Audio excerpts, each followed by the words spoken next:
Mr. Speaker, I rise today to introduce as legislation President Trump's executive order for the most favored nation status on drug pricing.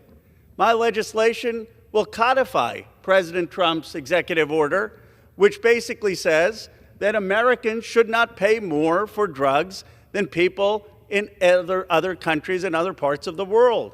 Right now, we're paying 2 to 3 times more for our drugs than people in other industrialized nations.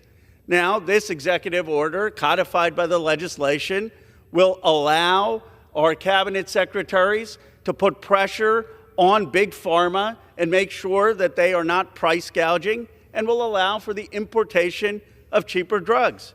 So you ask, why do we need the legislation? Because the reality is that Big Pharma will sue for the executive order like they did in the previous Trump administration. And in the previous administration, they managed to kill the executive order.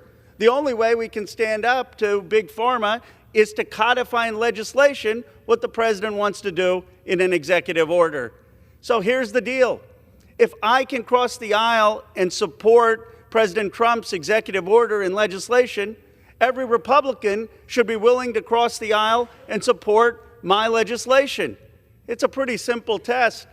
Are we going to stand in this body with the $16 billion that Big Pharma spent on lobbying, or are we going to stand with the American people? We will know that answer based on how many co-sponsors we get for my legislation that simply codifies Donald Trump's executive order.